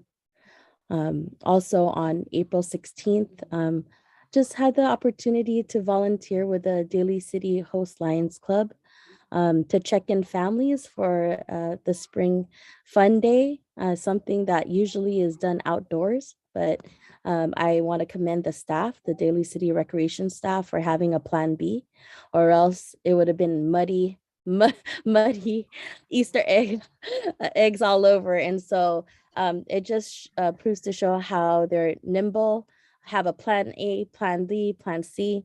And so big kudos to Denise Brown and all the staff that was there. And also to David, who always makes it so entertaining. And I really think he needs to have his like his own show or something. But it was a joy to see all the happy faces. Supervisor David Canepa and his wife, Consul General Anna, came with their son Piero. Later in the day, my family was there to also join in the festivities, and it was amazing to see Renaissance simultaneously. On one room, it was the children, and then if you wanted to buy something to support local business, you could actually buy a plant or buy some soaps. And so the pop-up small business coinciding was with the Spring Fun Day just made so much sense. And then lastly, last Saturday, the Welcome Back programs at Doldr Cafe. So amazing to see our older adults just in action. I wish I had as much energy, I will say, as I get older. As they dance, they sing, and they move within all of their programs. It's pretty phenomenal. I would love to have that much energy as youthful as they are. And so thank you very much, Mr. Mayor. for being able to report on my city council report this evening. Thank you.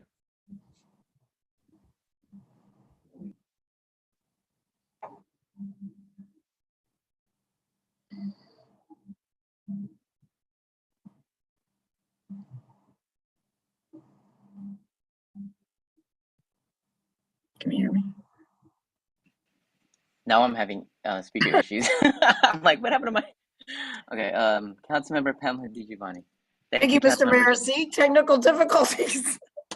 We'll all be together soon. We won't have to have that issue. No.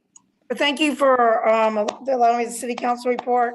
First, let me start by saying that it's the 107th remembrance for the genocide, for the Armenian genocide, and the State Assembly Pro Tem Kevin Mullen and Phil Ting and the leadership did a resolution to acknowledge it, because a lot of places they still don't recognize or even acknowledge that it happened.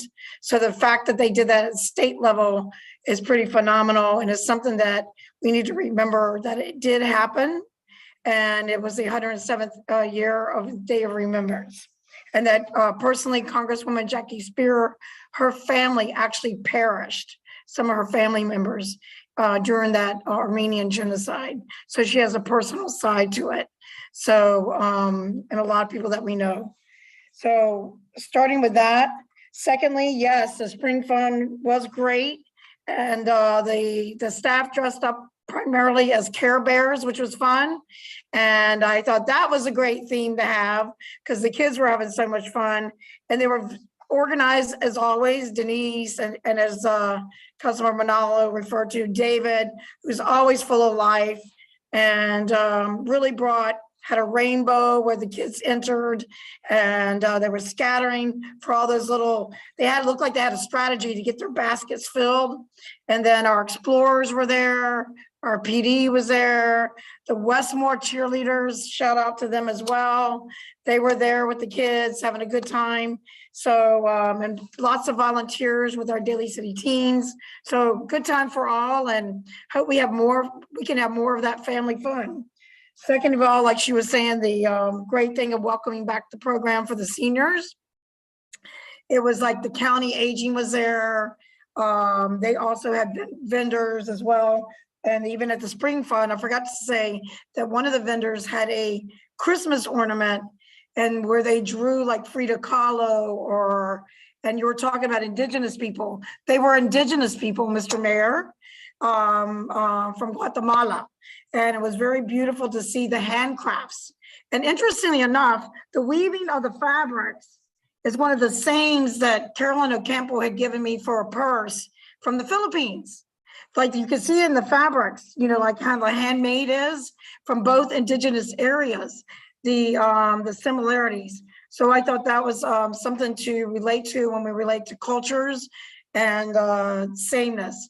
And the Renaissance was doing great, had already connected with everybody there, with all the businesses, and looking for great things to come of that. And these programs, and Cooney was running around with the Welcome Back programs.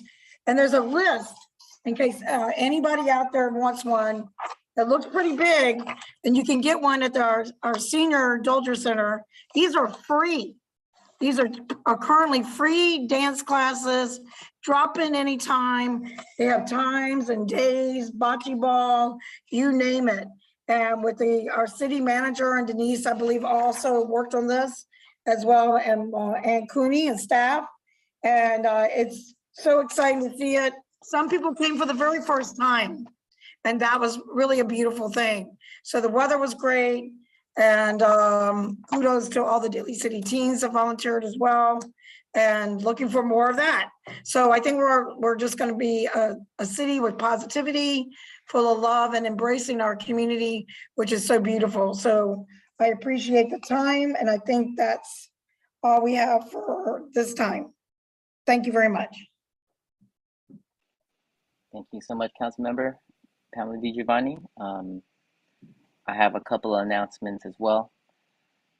As we are we're talking about National Poetry Month, I just want to reiterate the event that we'll be having this Thursday, April 28th, at the city, right here, right downstairs from where I'm at the Daly City Hall. We'll have the 2022-2023 Daly City Youth Poet Laureate Program commencement event. It'll start at 6:30 to 7, and there'll be a small reception afterwards from 7 to 8. We'll have performances by the youth, Julene Malari, Chloe Chu, Jacent Marcelino, who we heard today, Angelica Varia, Hannah Docampo Pham, Iris Lee, and Isabella De Souza, and our own San Mateo County resident poet, Eileen Castanedo. So I hope people could come through for this. I believe this is probably one of our first events that we're having in City Hall in over 2.5+ years. So please come out for that. Another one is, there is also events on April 30th, the Love Daly City event right here in Daly City Hall. So please come for that as well. And what else is here? There's a couple of them. So we have a couple of annual Earth Day free recycling events that are happening Saturday, May 7th, 2022, right here in our parking lot, right here on 333 90th Street, Daly City, California. Saturday, May 7th, 2022, from 9:30 a.m. to 12:30 p.m. So if you have things that you need to recycle, such as TVs, cell phones, monitors, printers, computers, cables, lamps, but don't bring any refrigerators. That's too big. You can bring in lighting, batteries, business waste are permitted. You could also recycle your mattresses, limit per 4, used tires as well. And on top of that, on the same day, there are also mini cleanups. So shout outs to Leilani for her project with the Clean Daly City. So if you want to go ahead and do these events, there's one event at Mini Park on Otilia Street in the Bayshore. So help plant California native species at our mini park through Project Green Space. All plants and supplies we provided, and you're gonna be getting ready to get your hands dirty.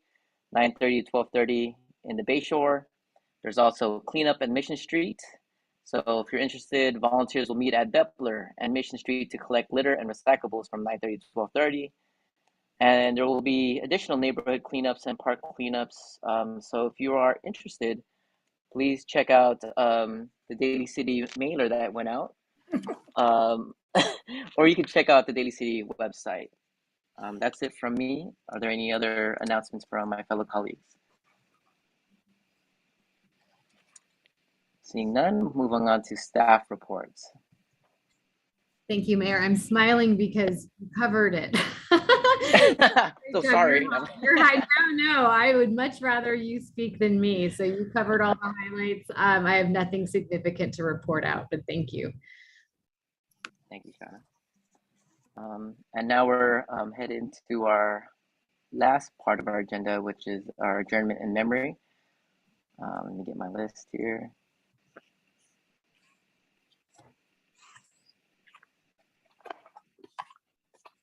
Okay.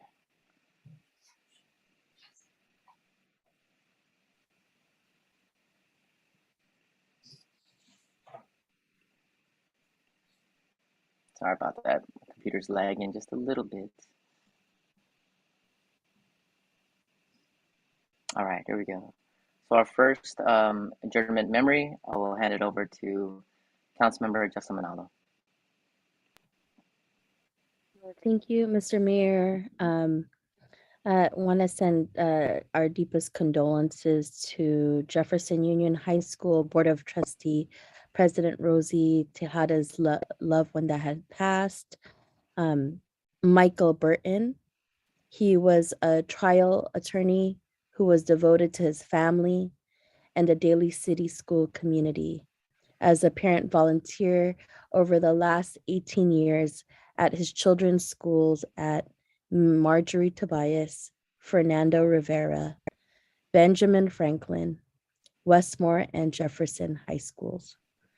As a veteran, he also helped volunteer for veterans, often giving them free legal advice to thank them for their service. And I thank you very much, Mr. Mayor. Thank you, Councilmember Justin Manalo. I'll hand over to Councilmember Glenn Sylvester.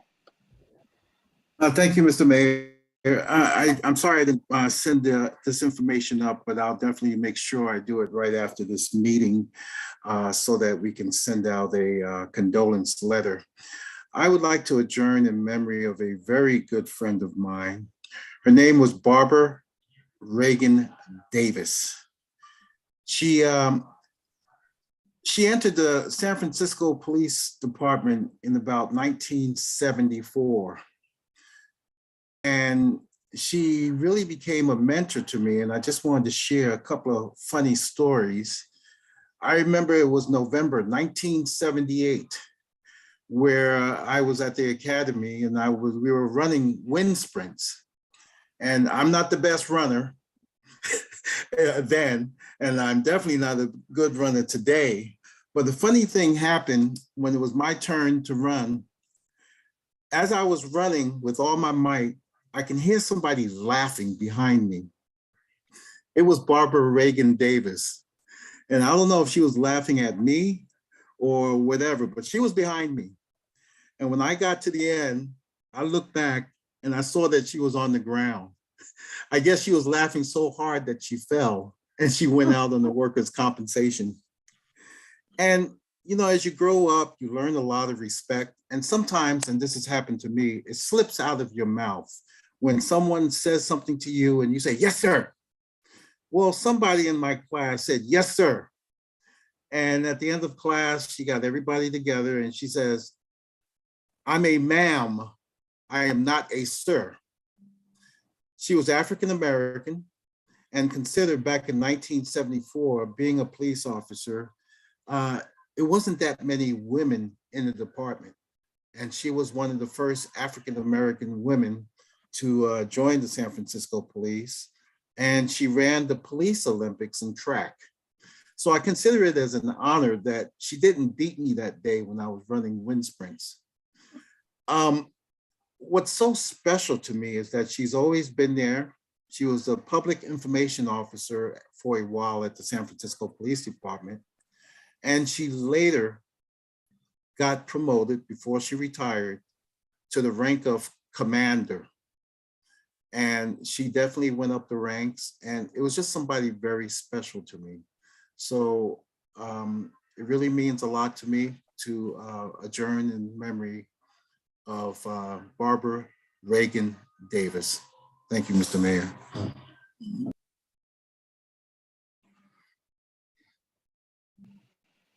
Thank you, Councilmember Glenn Sylvester.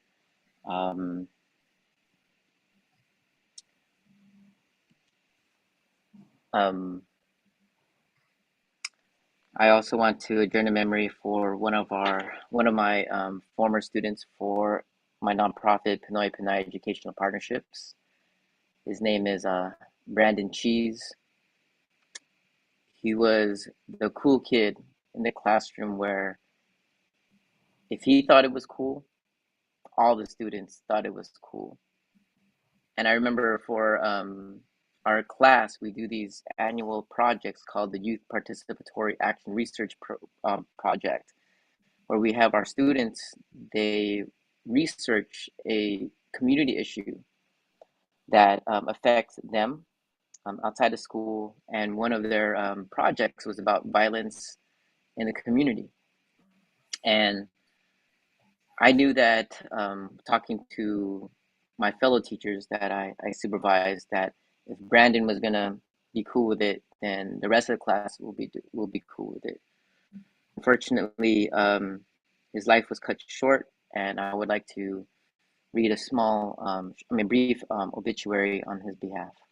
So Brandon Cheese was born May 24th, 1999, and he passed away April 3rd, 2022. Brandon Cheese blessed our lives by coming into this world on May 24th, 1999, to proud parents Sylvia Arauz and James Cheese.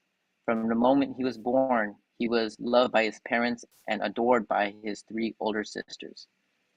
He had a calm demeanor and charming personality. You always felt in good company with him. He had many people who loved him from the moment they met him. His sincerity and humble soul was something everyone gravitated towards.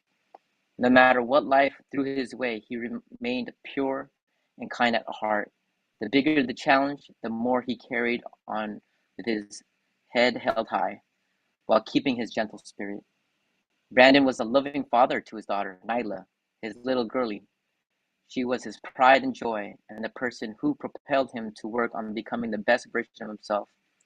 He was loving. He cared to make a difference in this world. He dedicated his time to help others because it was second nature to him. It mattered so much to him to make others feel good and hopeful. One way he did that was by giving free haircuts to kids and the homeless. He wanted every life he touched to feel special and worthy. He was a creative and passionate entrepreneur. He was constantly working on making his mobile barbershop dreams come true. He started off cutting hair for family and friends and then moved on to building his clientele. And although he loved cutting hair, his purpose in doing this was fueled by something deeper.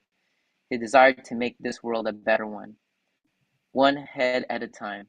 And he accomplished this. He made many smile and many feel special by reminding them that their lives were worthy, something we should all aspire to do.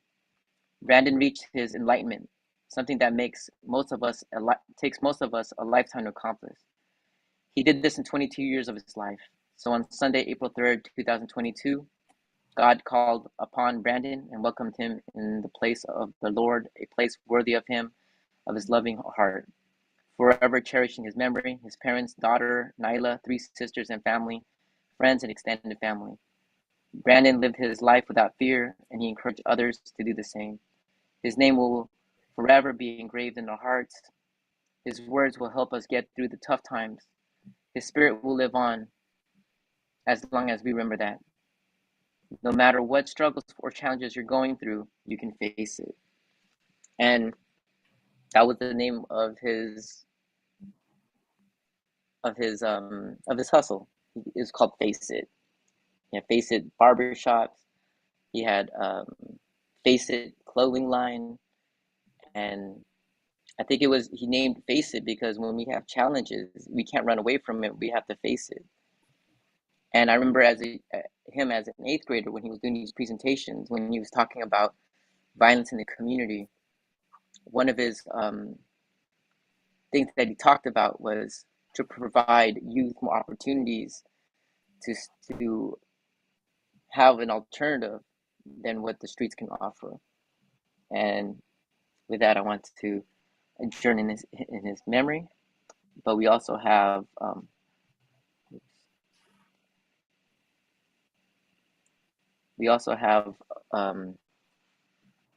Isako Poti Sr., who's Daly City Police Department Officer Isako Poti's paternal grandfather.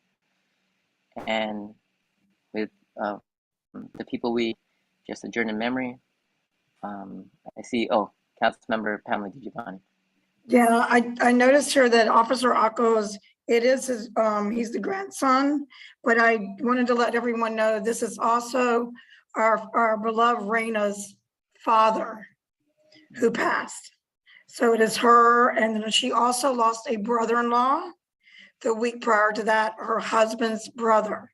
So it's been really hard. So please, we want to send condolences and all our love to Raina, Sam, and the family, and Akko. The church was filled with love and Samoan tradition, and where they honored him with love. He was also a pastor. So in Samoan tradition, the voices were so beautiful. So Auntie Raina and everyone, I just want to let our council know that, so that we know we all love Raina and her husband Sam and Akko. So heartfelt condolences and thank you, Mayor. Thank you, Councilmember Pamela DiGiovanni. And with that, I would like to offer a moment of silence.